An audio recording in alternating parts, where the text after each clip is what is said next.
I bid you huzzah and welcome. I am your humble chorus member and also known as your spear holder number 2. Welcome to Shakespeare in the Shade and our 5th production here in beautiful Burroughs Park, where we have fast, fun Shakespeare, and as always, it is free. I'd like to thank some of our sponsors who have passed our past 4 years who have allowed us to have this production today. We have Rob Maxwell from Jones & Carter.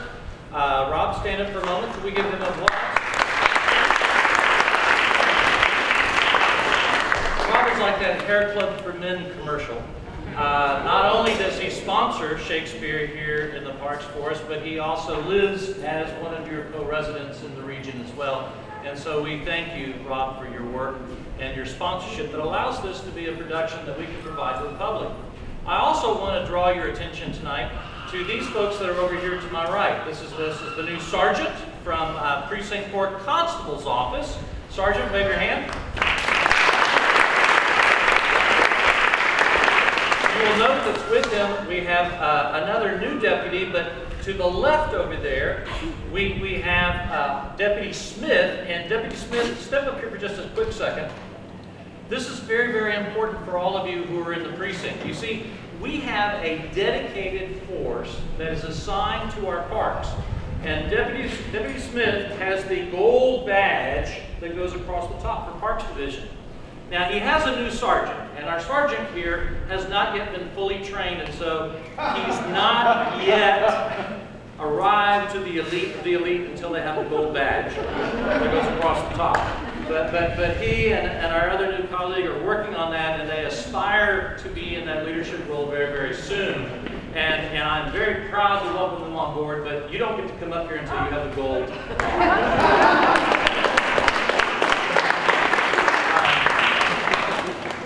And we are very, very grateful for our partnership with the Constable's office.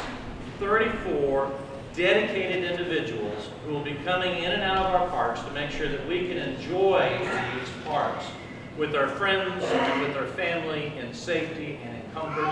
Our parks officers receive specialized training to allow to fish you out of the pond if you get in, a few CPR things, they know how to ride the ATVs, and they receive the elite of the elite, so we're very glad to have them. You'll also see here tonight a number of our parks personnel. Now, those are the guys that will be wearing the brown shirts and the hats, and they actually will take an active role on stage a few times tonight, too. So when you see the parks guys, give them a round of applause and pat them on the back and thank them for the good job that they're doing for us as well.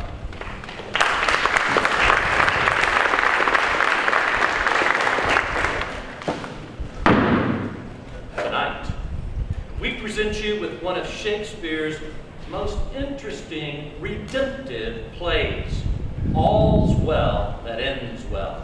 We begin our play in France, in the small town of Ratatouille, Rassilon, Rubicon, Roussillon! Oh, Roussillon. It is the home of the Countess. However, it is a sad time, as the Countess's husband has died. However, he left behind a son, Bertram. And the Countess is raising in her home as well, Helena. She is a poor physician's daughter, who also, though, with great sadness, has recently lost her father. However, he is the famous Dr. Gerard de Narbonne. Doctors got paid a lot less back in those days, so Bertram is sent to Paris to serve in the court of the king. However, the King of France is very ill.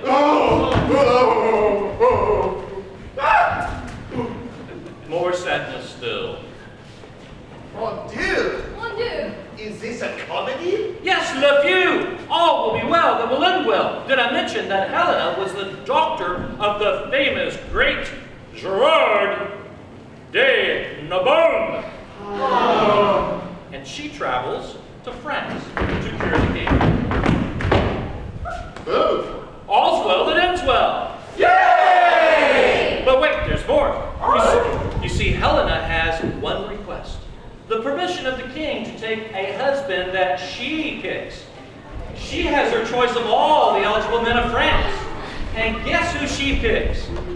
That's right, the crush that she's had on since she was a little girl. Bertram. However, Bertram is not overjoyed with this news. He says, until you get this ring off of my finger, woman, and unless you're carrying my child, you are history. I'm paraphrasing Shakespeare, of course. Now, we can't think too badly of Bertram. After all, he did not ask for this marriage. But this is like most romantic comedies, except here, the girl got the guy.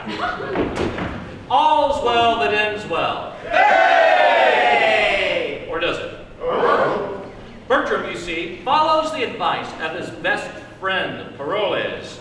Burroughs, come on down. How do we describe him? He's a liar, a loudmouth, a bad dresser, a kisser, a braggart, a coward, and someone who throws his best friend under the horse. Come on now. But other than that, he's an all right, good guy. Burroughs, friend to Bertram, who convinces him to run off to Florence, Italy, to fight in the volunteer army. Shakespeare. Oh, no.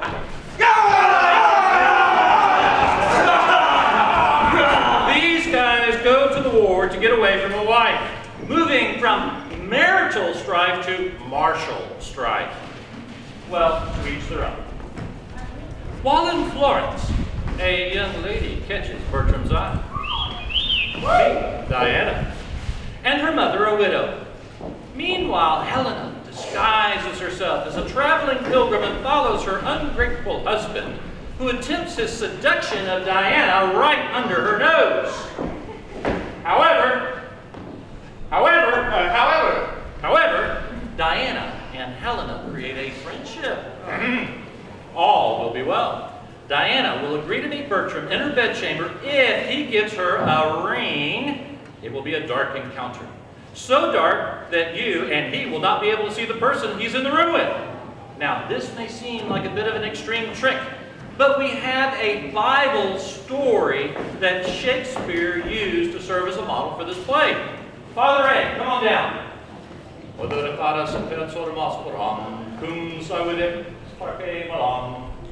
Father Ray, where does the story of Judah and Tamar, where can it be found in the scriptures? Genesis chapter 38. Thank you, Father Ray. All's well that ends well. Yay! But wait, Oh. there are more complications that lie ahead. Will the trick work? We shall see. So enjoy our show. Oh, what's wrong? What about me? Who are you? Oh, I'm the Countess's clown. Ah, yes, the clown, who in our production hails from southern France. Well, Carolyn, but it's south of here. The Shakespeare tradition had modern comedy included in his time. So we hope that you will indulge us in a little southern flavor in tonight's Bard's festivities. So sit back and relax and enjoy All's well ends well.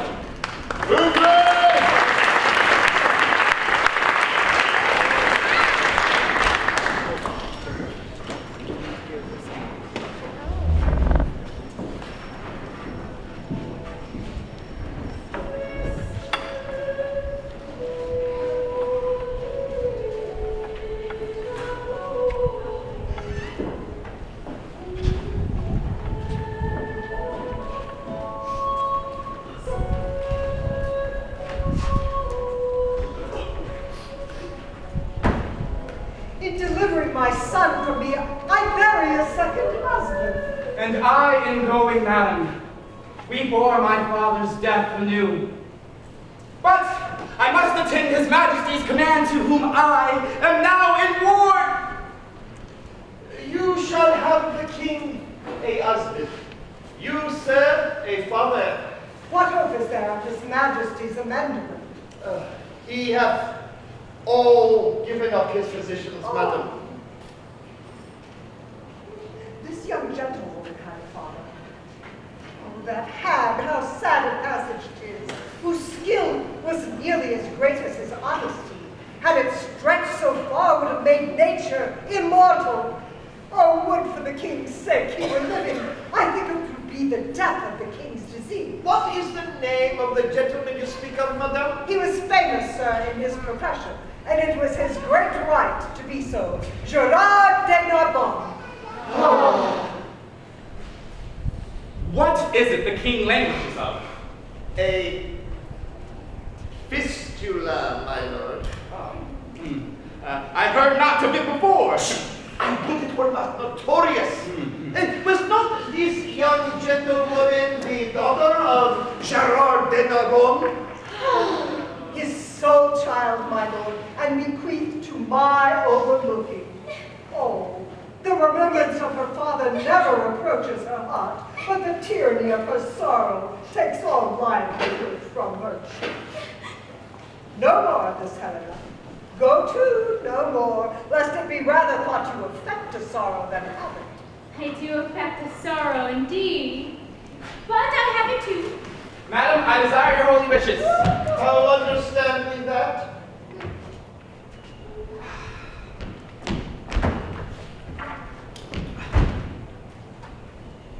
Be thou blessed, Bertram, and succeed thy father in manners as in shape. Thy blood and virtue contend for empire in thee, and thy goodness share with thy birthright. Love all, trust a few, do harm to none. Farewell. My lord, 'tis an unseasoned courtier. Good my lord, advise him. He shall not want the greatest that shall serve his love. Oh, heaven bless him. Farewell, Bertram. Mwah. The best wishes that can be forged in your thoughts be servants to you. Be comfortable to my mother, your mistress, and make much of her. Farewell, pretty lady. You must hold the credit of your father. Oh, for that all, I think not of my father, and these great tears graces his remembrance more than those I shed for him. Oh, what was he like? I have forgot him. My imagination carries no favorite in it but Bertram. Oh, I am undone. There is no living none if Bertram be away. Oh, 'twas pretty though plague to see him every hour, to sit and draw, his hawked eyes, his arched brows, his curly hair in our heart's table, are too capable of every line and trick of his sweet favor. Oh, but now he's gone. My idolatrous fancy must sanctify his relics. Oh, well, who comes here? One that goes with him. I love him for his sake, but know him to be a notorious liar. Think of him a great way fool, solely a coward. Save you, fair queen. And you, monarch. No. And no. Are you meditating on virginity? Men is the enemy of virginity. How may we bear a cause against him? Keep him out. But he assails, and our virginity, though valiant, yet in the defense is weak. Unfold to us some warlike resistance. There's little can be said in it. 'Tis against the rule of nature. To speak on the part of virginity is to accuse your mothers. Away with it. How might one, sir, lose it to her own liking? Let me see. Marry ill to like him that ne'er it likes. Well, God send him well. Little Ellen, farewell. Oh, If I can remember thee, I will think of thee at court. Monsieur Burroughs, you were born under a charitable star. Under Mars, when he was predominant. When he was retrograde, I think, rather. Why think you so? We go so much backwards when you fight. That's for advantage.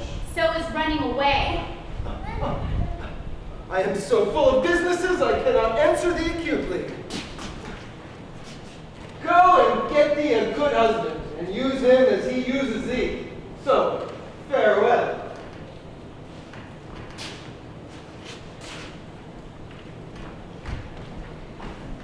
Oh, our remedies often ourselves do lie. What power is it that mounts my love so high and makes me see and not feed my eye? The king's disease. Oh, my projects may deceive me, but my intents are fixed and will not leave me. Hooray!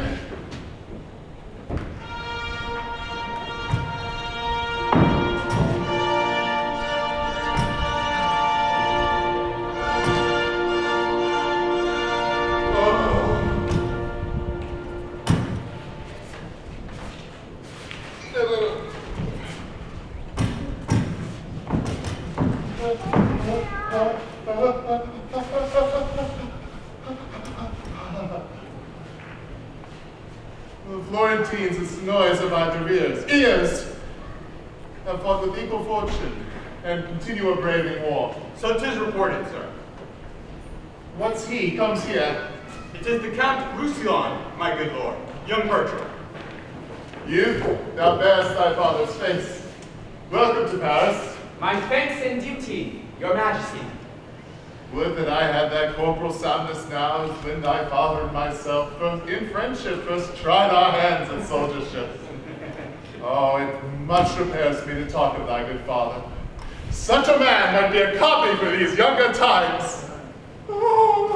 His good remembrance, sir, lies richer in your thoughts than on his tomb. Would I will with him? How long is it, Count, since the physician at thy father's died?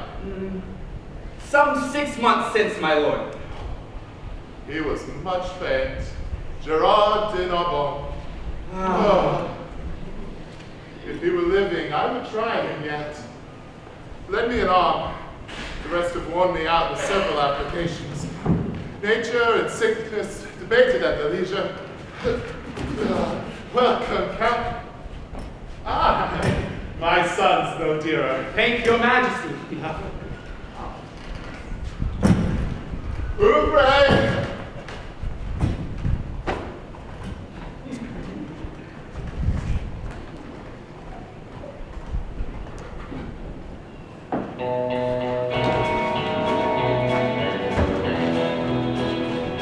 J'entends le train qui arrive, il roule dans le village, et j'ai What pas does this knave here? I'll get you gone, sir. The complaints I've heard of you, I do not all believe. 'Tis my slowness I do not, for I know you lack not folly to commit them, and have ability enough to make such knaveries yours. 'Tis not unknown to you, madam, I am a poor fellow. Well, sir, Oh, 'tis not so well that I am poor, though many of the rich are damned. But if I may have your ladyship's goodwill to go to the world, Isabel, the woman, and I will do as we may. wilt thou needs be a beggar? Oh, I do beg your goodwill in this case. Tell me thy reasons why thou wilt marry. My poor body, madam, requires it. I am driven on by the flesh, and he must needs go where the devil drives. Well, that guy's let the devil take the wheel a couple of times. Is this all thy worship's reason? Faith, madam, I have other, holy reasons such as they are. May the world know them? Oh, I have been a wicked creature, as you and all flesh and blood are. I do marry that I may repent. thy marriage sooner than thy wickedness. I am out of friends, madam. I hope to have friends for my wife's sake. Such friends are thine enemies, knave. You're shallow and great friends, madam. He that comforts my wife is the cherisher of my flesh and blood. He that cherishes my flesh and blood loves my flesh and blood. And he that loves my flesh and blood is my friend. Ergo, he that kisses my wife is my friend. If man could be contented to be what they are, there'd be no fear in marriage. Wilt thou ever be a foul-mouthed and callous knave? Oh, a prophet I, madam. Get you gone, sir. I'll talk with you more anon. May it please you, madam, that even Helen come hither. Of her I am to speak. Sir, tell my gentlewoman I would speak with her. You be gone, sir knave, and do as I command you. That man should be at a woman's command. Yet no harm done. Well, I'm going. Forsooth, the business is for Helen to come hither. Well, then. Madam, I know you love your gentlewoman entirely. Faith I do. Her father bequeathed her to me, and and she herself, without other advantage, may lawfully make title to as much love as she finds. Her matter was, she loved your son. You have discharged this honestly. Keep it to yourself.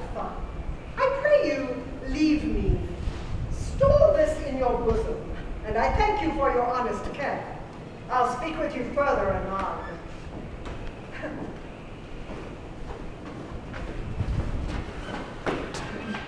And so it was with me when I was young. If ever we are nature, these are ours. This thorn doth to our rose of youth rightly belong. It is the show and seal of nature's truth, when love's strong passion is impressed in you. By our remembrances of days forgone, such were our faults, or then we thought them none. Her eye is sick on't, I observe her now. What is your pleasure, madam? Oh, you know, Helen, I am a mother to you. Mine honorable mistress. No, a mother. Why not a mother? When I said a mother, we thought you saw a serpent. What's a mother that you start at? I say I am your mother. Pardon me, madam. The Count Rusio cannot be my brother. I am from Humboldt, he from honored name. He must not be my brother. Nor I your mother. You are my mother, madam. Would you were so that my lord, your son, were not my brother? My mother indeed. Or were you both our mothers, so that I were not a sister? Oh, can no other but I, your daughter, he must be my brother? Yes, Helen, you might be my daughter-in-law. God shield you mean it not. What? Fail again. My fear hath catched your fondness. Now I see you love my son. Therefore tell me truth. Good madam, pardon me. Do you love my son? Do not you love him, madam? Go not about. Then I confess, here on my knees before high heaven and you, that before you and next unto high heaven, I love your son. My friends were poor but honest, so was my love. Be not offended, for it hurts him not that he is loved of me. I would not follow by any token of presumptuous sweet, nor would I have it until I deserve him.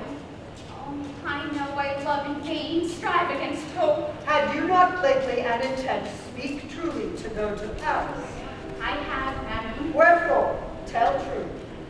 I will tell truth, by grace itself I swear. You know my father left me some prescriptions of rare and proved effects, such as his readings and his manifest experience that had collected for general sovereignty. And he willed me in equal reservations to bestow them. There is a remedy, approved to set down to cure the desperate languishings where the king is rendered lost. This was your motive for Paris, wasn't it? But think you, Helen, if you should tender this supposed aid, he would receive it. He and his physicians are of a mind, he that they cannot help him. Would your honor but give me leave to try success, I'd venture the well-lost life of mine on his grace's cure by such a day and hour. Dost thou believe? Aye, madam, knowingly. Well, Helen, thou shalt have my leave and love, means and attendance, and my loving greetings to those of mine in court. I'll stay at home and pray God's blessings into thy attempt. Be gone tomorrow, and be sure of this, what I can help thee to, thou shalt not miss.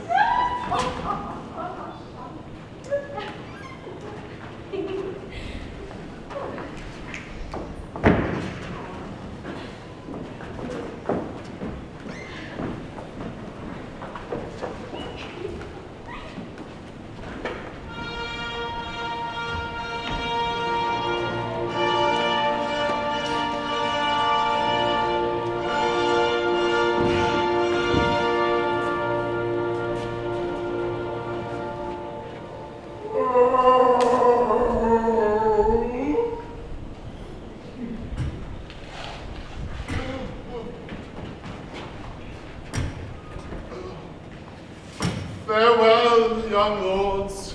These warlike principles do not throw from you. And you, my lords, farewell. 'Tis our hope, sir, after well-entered soldiers, to return and find your grace and health. No, no, it cannot be. And yet my heart does not confess it owes the malady that doth my life besiege.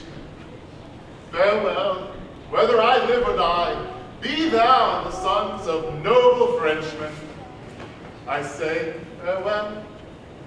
Come at your bidding, serve your majesty. Farewell. Come hither to me. Oh, my sweet lord, that you will stay behind us. 'Tis not his fault, the spark. Oh, 'tis brave war. Most admirable. And I've seen those wars. Yet I am commanded here, and kept a coil with. Too young, and the next year, and 'tis too early. And I might stand to it, boy. Steal away bravely. By heaven, I'll steal away. There's honor in the theft. Committed, Count. I am your accessory, and so farewell. I grow to you, and our parting is a tortured body. Farewell. Farewell. Farewell. Farewell. Farewell. Sweet Monsieur Burroughs. Noble heroes, my sword and yours are kin. Say, the king.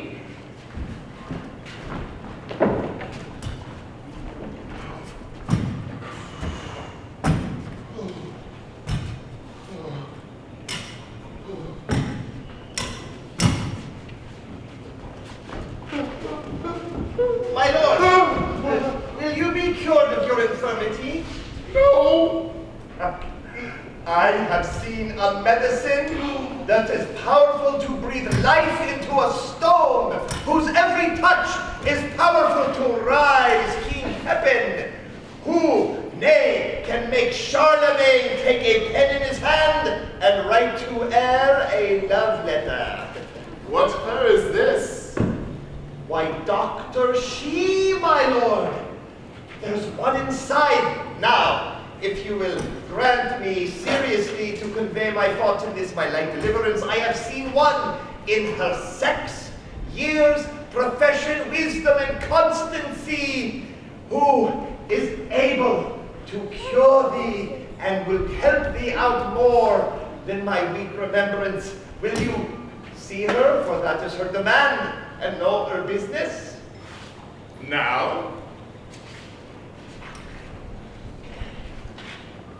Good live you, bring in the admiration. Nay, I'll fit you and be not all day, Kaiser. Thus eat is special nothing ever, O lords. Hey, come your ways. Come your ways, come your ways. This haste hath wings indeed. This is his majesty. Go, speak your mind to him. Now, fair maid, does your business follow us? I, my good lord, Gerard de Narbonne, was my father, and what he did profess well found. I knew him. The rather will I spare my praises towards him, knowing him is enough. On beds of death, many receipts he gave me, chiefly one which, as the dearest issue of his practice and his old experience with Orly Darling, he bade me stored up. And I have, and hearing your high majesty touched with the malignant cause wherein the honor of my dear father's gift stands chief in power, I've come to tender it, and with all the client's bounds humbleness. We thank you, maiden, but may not be so credulous of cure. What I can do no hurt to try.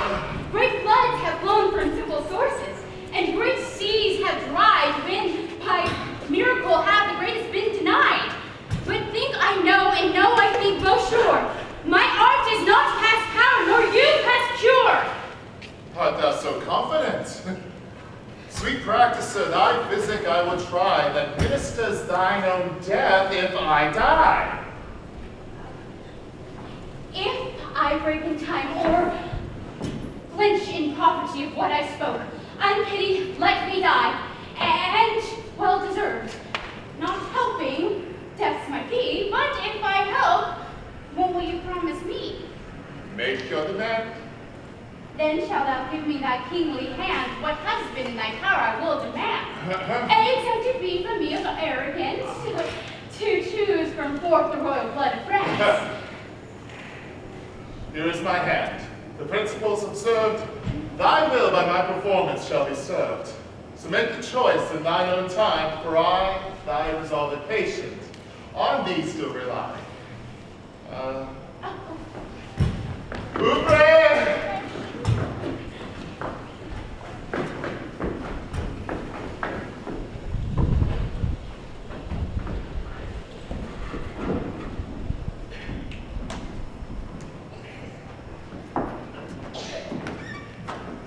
Come on now, sir. I shall put you to the height of your being. Oh, I will show myself highly fed and lowly taught. But I know my business is but to the court. To the court? Why, what place makes you special that you put off that with such contempt? But to the court. Truly, madam, if God had lent a man any manners, he may easily put him off the court. I mean, he that cannot make a leg or put off his cap or say nothing. Such a fella, to say precisely, or not for court. But for me, I have an answer that will serve all men. Now, marry is a mouthful answer that serves all men. Oh, well, it's like the barber's chair that fits all buttocks, the pin buttock, the squat buttock, the broad buttock. Any buttock. And will your answer, sir, fit to all questions? Truly, madam, ask me if I am a courtier. It shall do you no harm to learn. Then I will be a fool in question, hoping to be the wiser by your answer. I pray you, sir, are you a courtier? Oh, Lord, sir! There's a civil putting off. More than 100 of them. Sir, I am a poor friend of yours that loves you. Oh, Lord, sir! Quick, spare not me. I think, sir, you can eat none of this homely meat. Oh, Lord, sir! Nay, put me to it, I warn you. You were lately whipped, sir, as I think. Please, Lord, sir, spare not me. I do you cry, oh Lord, sir, at your whipping, and spare not me. Indeed, your Lord, sir, is very sequent to your whipping. You would answer well to a whipping if you were but bound to it. Well, I never had worse luck in my life than my old Lord, sir. But I see it may serve long, but not serve ever. I play the noble housewife at the time to entertain so merrily with the fool. Oh, Lord, sir. Why, there work well in! Enough, sir, of your business. Give Helen this, and bid her to an urgent answer back. Commend me to my kinsman and my son. This is not much. Not much commendation to them. Not much employment for you, you understand me. Most fruitfully. I am there but for my legs. Haste you again.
The king is cured!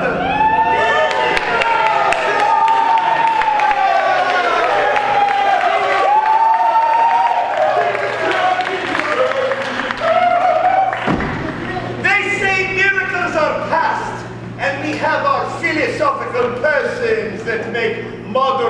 familiar things, both supernatural and causeless. Hence, we make trifles of terrors, and we look to things to be modern and simple, and we look to a seeming knowledge when we should bow to an unknown fear.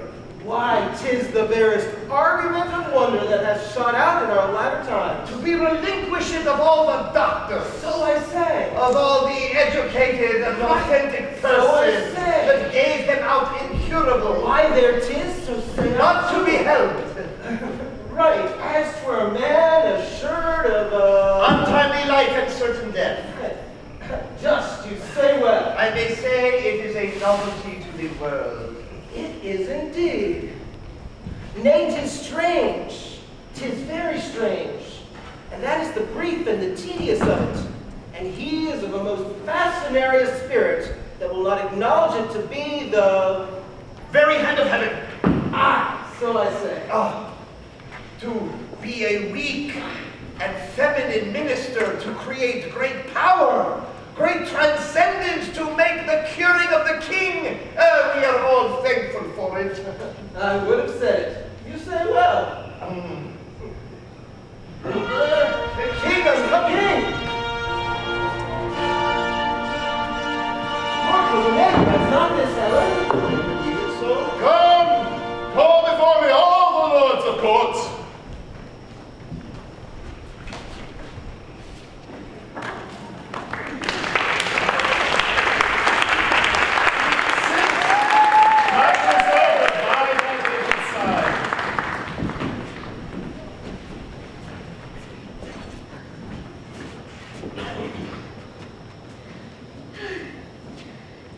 Gentlemen, heaven hath, through me, restored the king to health. We know it and we thank you for it. So I say. I am a simple maid, and therein the wealthiest I do protest I am simply a maid. Maid. Please, your honor, I have done already. Make choice, and see, he who shuns thy love shuns all his love in me. Oh.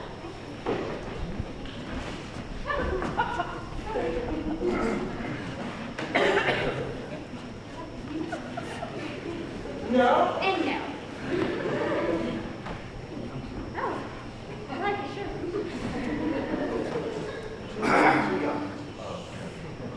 I dare not say I take you, but I give me and my services, ever whilst in your guiding power. This is the man. Oh, why then, young Bertram, take her, she's thy wife. My wife.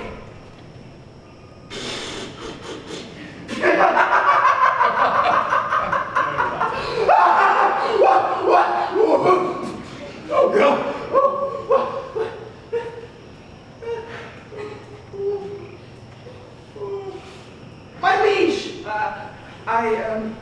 I shall beseech your highness in such a business give me leave to use the help of mine own eye. Knowest thou not, Bertram, what she has done for me? Yes, my good lord, but never hope to know why I should marry her. Then knowest she has raised me from my sickly bed. Yes, I know her well. She had her breeding at my father's charge. A poor physician's daughter, my wife. A poor physician's daughter thou dislikest by virtue of the name, but do not so. From lowest place where virtuous things proceed, the place is dignified by the doer's deed. She is young, wise, fair. What should be said? If thou canst take this creature as a maid, I can create the rest. Virtue and she is her own dower. Honor and wealth from me.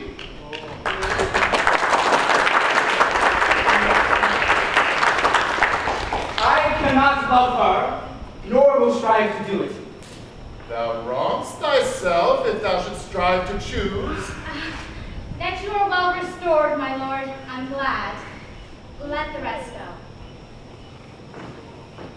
My honor's at the stake, which to defeat I must produce my power. proud, scornful boy. Obey our will, which travails in thy good, or I shall throw thee from my care forever, without all terms of pity. Speak thine answer. Pardon, my gracious lord, for I submit my fancy to your eyes. When I consider what great creation and dole of honor flies where you bid it, I find that she, which late was in my noble thoughts most base, is now the praised of the king, who so ennobled is as twere born so. Take her by the hand, and tell her she is thine. I take her hand. Good fortune and the favor of the king smile upon this contract, and it be performed tonight. Ahem. Ouvre! Let me.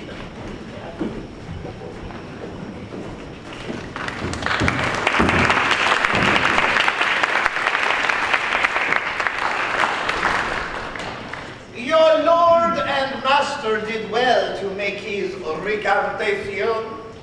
Recantation, my lord, my master? Aye, is it not a language that I speak? A most harsh one, and not to be understood without bloody succeeding. Are you not... My master? Oh, are you not the companion to Count Rosillon? To any count, to all counts, to what is man? Yes, to Count's man. What is Count's master is of another style.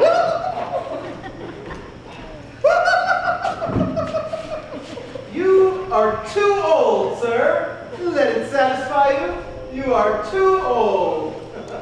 I did think thee for 2 hours or so to be a man of wise demeanor. But thy scarves and thy banners did persuade me, manifoldly persuade me to believe thee a vessel of not too great a burden. I have caught thee now, but I shall not pick thee up. But thou art a being to be picked up, for what I do not know. My lord, you give me most egregious indignity. I do, with all my heart, and thou art worthy of it. I have not, my lord, deserved it. Every dram of it, and I will not bate thee a scruple. You do me most insupportable vexation. I would for hell pains for thy sake, and my poor doing eternal. But for me, doing is past. And so I will by thee give thee leave.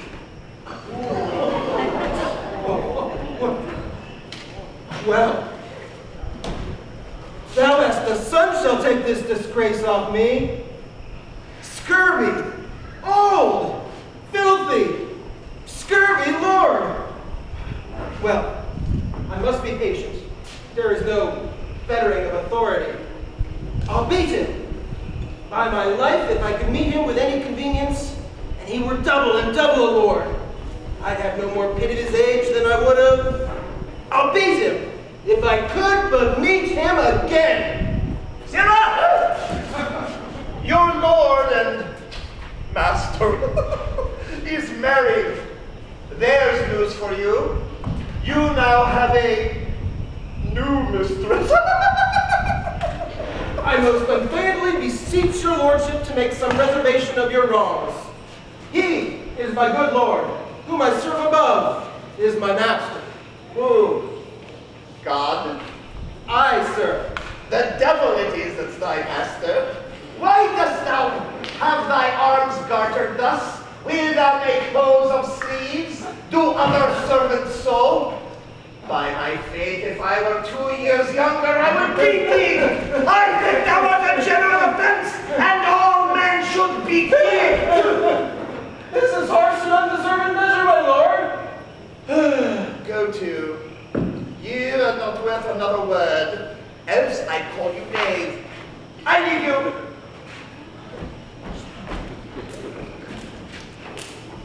Good. Very good. It is so then. Good. Very good. Let it be concealed a while. Undone and forfeited to cares forever. What's Although before the solemn priest I have sworn, I will not bed her. What, sweetheart? Oh my. Burroughs! They have married me. Out to the Tuscan. Burroughs! Out to the Tuscan wars and never bed her. France is a dog-hole. No more merits the tread of a man's foot. To the wars, my boy! To the It wars! shall be so. I will send her to my house, acquaint my mother with my hate to her, and wherefore I am fled. Write to the king that which I durst not speak. His present gifts shall furnish me to those Italian fields where noble fellows strike. War is no strife to the dark house and the detested wife. Why these balls bound? There's noise in it. 'Tis hard. A young man married is a man that's marred. Therefore away and leave her, bravely go. The king has done you wrong, but hush, 'tis so.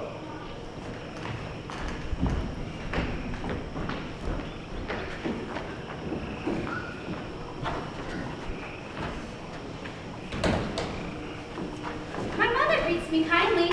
Is she well? She is not well. Yet she has her health and she's very merry. But she is not well. But thanks be given, she's very well indeed and wants for nothing in the world. She is not well. Well, if she is very well, what does ail her that she's not very well? Truly, she's very well indeed, but for two things. What two things? One, that she's not in heaven, whence God send her quickly. The other, that she's still on earth, whither God send her quickly. Bless you, my fortunate lady. I hope, sir, I have your good fortune, so that I have my own fortune as well.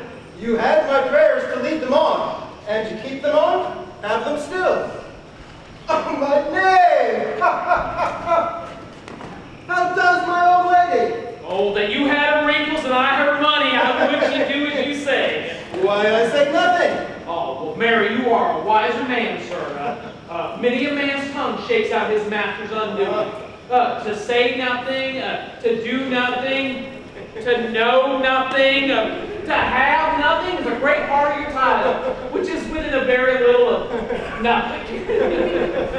Go to, thou art a witty fool. I have found thee. Did you find myself in you, sir, or were you taught to find me?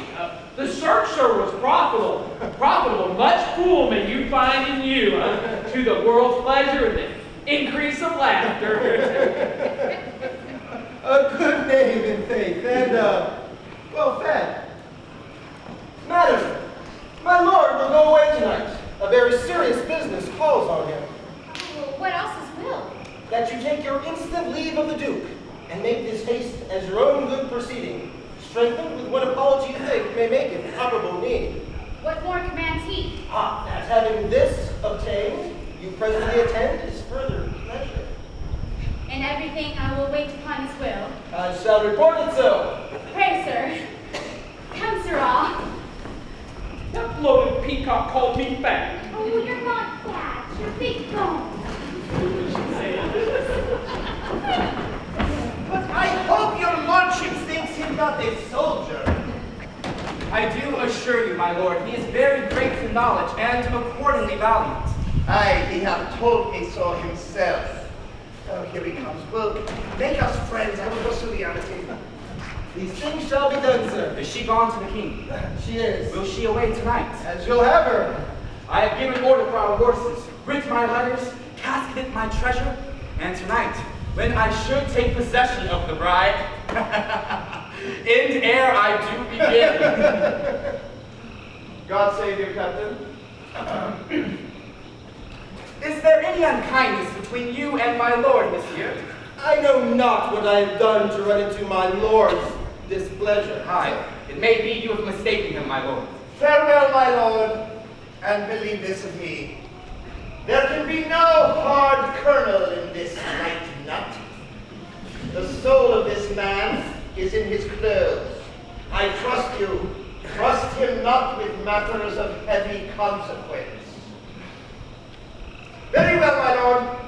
I have spoken better of you than you have or will to deserve at my hand. But We must do good against evil.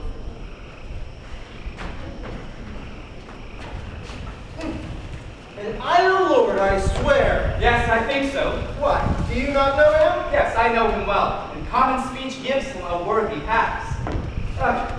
Here comes my clog. I have, sir, as commanded from you, spoke with the king and procured leave for present parting. Only he desires some private speech with you. I shall obey his will.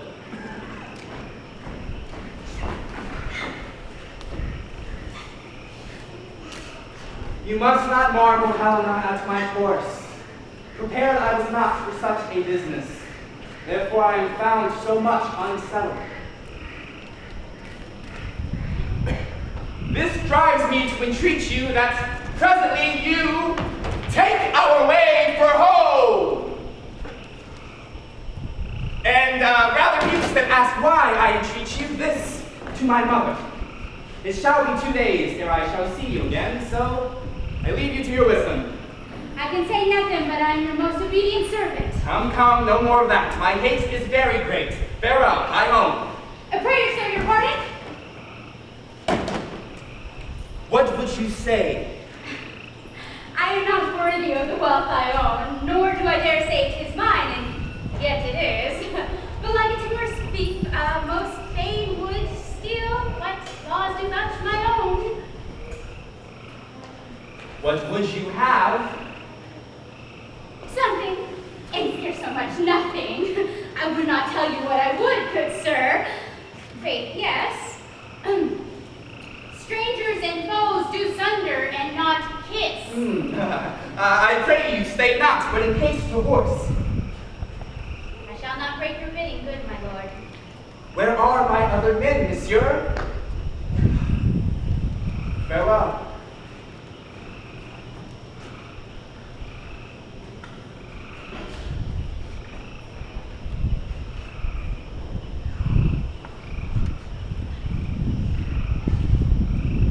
Go thou toward home.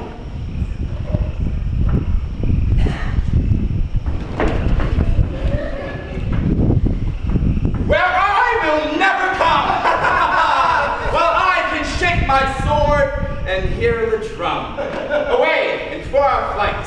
Bravely, coraggio!